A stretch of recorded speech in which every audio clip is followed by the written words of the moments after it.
Le champion en titre, le Cameroun, sorti par le Nigeria, 5 buts ont été marqués au cours de leur confrontation, alors que l'Afrique du Sud mettait fin aux espoirs de l'Égypte.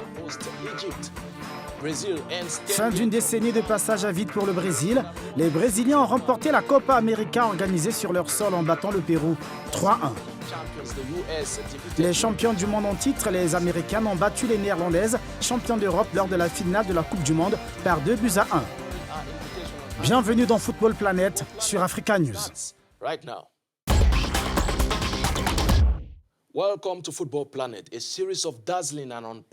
La CAN qui se déroule en Égypte, marquée par des faits imprévisibles. Madagascar a créé la sensation en mettant fin au parcours de la RDC dans la compétition. L'initiative du président a dû être payante puisque le nouveau venu ont mené au score à 2 reprises grâce à une forte poussée des tribunes. Le match a pris fin par le score de 2 buts partout et les tirs de coups de pied au but ont permis à Madagascar de rallier les quarts de finale. Vendredi, le Bénin s'est qualifié pour la phase de groupe avec 3 nuls et aucune victoire, contrairement à ses adversaires marocains qui ont enregistré 3 victoires. Le Bénin réduit à 10 a tenu tête au Maroc, qui n'a pas pu transformer un penalty qui lui aurait permis d'éviter les prolongations. Après, c'était l'exercice des tirs au but où le Bénin a réussi à transformer 4 tirs alors que le Maroc a raté 2 de ses tirs. Une victoire qui garantit au moins une place dans le top 8 au Bénin, saluée par les supporters dans les tribunes. Dans l'autre match disputé vendredi, Sadio Mané du Sénégal n'a pas réussi à se placer seul en tête des buteurs de la compétition puisqu'il a manqué un 2e penalty dans la compétition après que les Lions ont pris l'avantage dans les premières minutes contre l'Ouganda. Le Sénégal s'est ensuite imposé 1-0 et s'est assuré une place en quart de finale. Une autre fin de parcours a été enregistrée par les tenants du titre. Le Cameroun a subi une autre défaite douloureuse face au Nigeria. Stéphane Baoken a ouvert son compteur chez les Lions, tandis que Clinton G inscrivait le 2e but. Igalo égalisait, tandis qu'Alex Iwobi marquait le but gagnant pour les Super Eagles. C'était un match difficile. Nous savions qu'il serait très difficile, que dès le début, nous sommes restés concentrés. Nous savions qu'ils étaient très physiques et nous étions rapides. Alors, si nous gardions le ballon et créions des espaces, nous pourrions faire des dégâts. Après la sortie des champions en titre samedi, nous avons joint un ancien lion indoptable, Joseph Antoine Bell. Merci. Seedorf a été critiqué après ce match pour avoir effectué plusieurs changements en 4 matchs, avec 4 11 différents. Partagez-vous cette opinion? Je crois que présenter l'affaire comme si les rotations prouvent quelque chose, ce serait erroné, puisque si on veut tout de suite comparer avec Brest en 2017 aussi, il y a eu des changements de joueurs. Donc c'est pas ça du tout qui est la question. Pour moi, la vraie question, c'est de regarder si cette équipe a bien joué. Il se trouve que non, l'équipe n'a pas bien joué. En tous les cas, les 3 premiers matchs n'étaient absolument pas convaincants. Et donc, du coup, ce match de 8e de finale était abordé dans un état d'esprit où on se demandait où on allait. Et la vraie question, quand on juge un entraîneur, c'est vrai que tout le monde aime bien regarder les résultats, mais il faut regarder la manière, le contenu de la production de son équipe. Et c'est dans ce contenu que Seedorf, aujourd'hui, est à blâmer parce qu'on n'a pratiquement jamais vu un contenu acceptable de cette équipe. Peut-on dire que l'entraîneur est le seul responsable de cette élimination? Je ne sais pas si ça revient sur l'entraîneur, mais n'oubliez pas que un match de foot, quoi que vous fassiez, se termine toujours sur le terrain de foot. Donc, si vous n'avez pas dormi la nuit, si vous n'avez pas bien mangé, si vous ne vous êtes pas bien entraîné, Si vous n'avez pas bien voyagé, vous serez sur le terrain et vous serez jugé sur le terrain.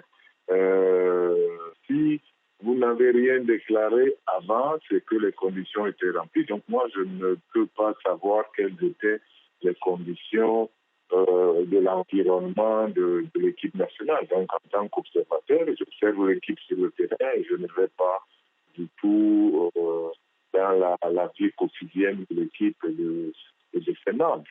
Donc, vous venez me poser des questions sur le jeu, je ne vais pas vous répondre sur la politique camerounaise ou sur l'environnement de l'équipe nationale du Cameroun. Parlons justement de l'ambiance au niveau de cette équipe. Il y a un enregistrement qui circule sur les médias sociaux et qui prétend être des révélations d'un joueur qui n'a pas été finalement sélectionné pour cette CAN par Seedorf. Il parle d'interférences énormes et de manipulation dans les rangs des Lions indoptables. Avez-vous eu vent de cet enregistrement?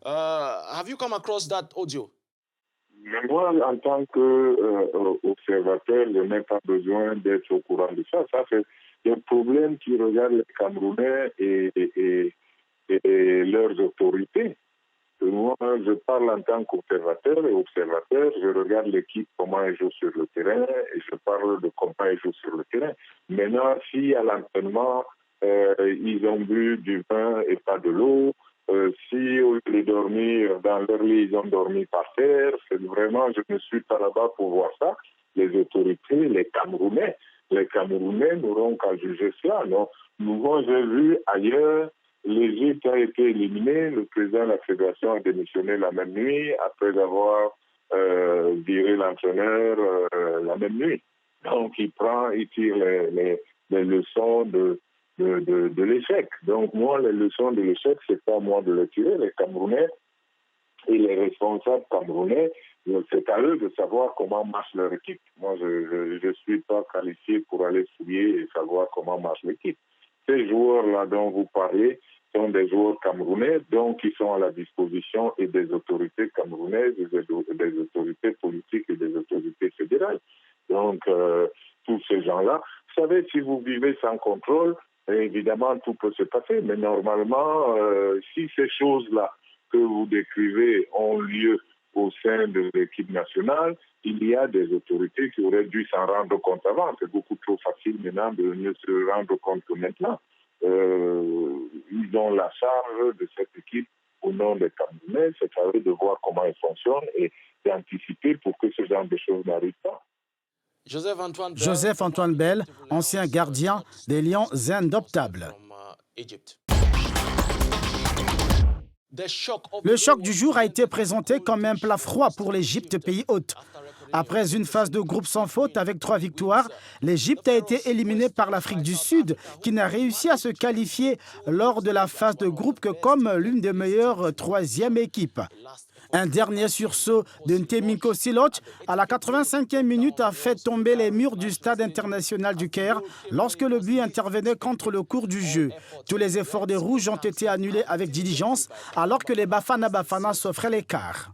Un résultat qui a eu d'énormes conséquences. Le président de la Fédération égyptienne de football, Hani Abourida, à la tête de la fédération depuis 2016, a démissionné quelques heures après la défaite et licencié son équipe technique dont l'entraîneur Javier Aguirre.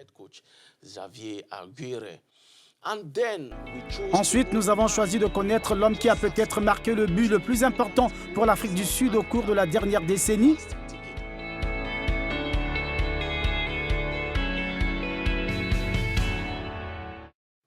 Dimanche, l'Algérie a facilement battu la Guinée 3-0 et s'est qualifiée pour les quarts de finale. Sadio Mané n'a pas réussi à s'isoler en tant que meilleur buteur après avoir manqué 2 pénaltys jusqu'à présent, alors que la liste des meilleurs buteurs ne cesse de s'allonger. Le Brésil, pays hôte, a été trop fort pour le Pérou lors de la finale de la Copa América 2019. Les Brésiliens ont été sacrés champions continentaux. La victoire 3-1 a mis fin à une période de sécheresse de 10 ans pour le Brésil, dont la dernière victoire remonte à la Coupe de la Confédération en 2009. Et de 9 pour le Brésil qui a remporté dimanche sa 9e Copa América en battant à domicile le Pérou sur un score de 3-1. L'absence de Neymar blessé n'a pas empêché la Seleção de prendre le dessus sur les Péruviens à la 15e minute avec un but d'Everton à bout portant sur une passe de Gabriel Jesus. À la 44e minute, le Pérou égalise cependant sur pénalty. À quelques secondes de la fin de la première mi-temps, Gabriel Jesus aggrave le score grâce à une action menée par le capitaine Dani Alves qui a su insuffler la confiance à l'équipe. Comme je l'ai dit plus tôt, le capitaine de notre vaisseau est Tite. Ce n'est ni moi ni aucun autre joueur. Je représente seulement les joueurs. L'honneur est de retour de pouvoir soulever ce trophée au nom de tous nos joueurs qui se sont battus si fort pour être ici. Et nous avons atteint notre objectif. Alors, félicitations à nous, à notre pays et, je le répète, surtout à notre staff d'entraîneurs.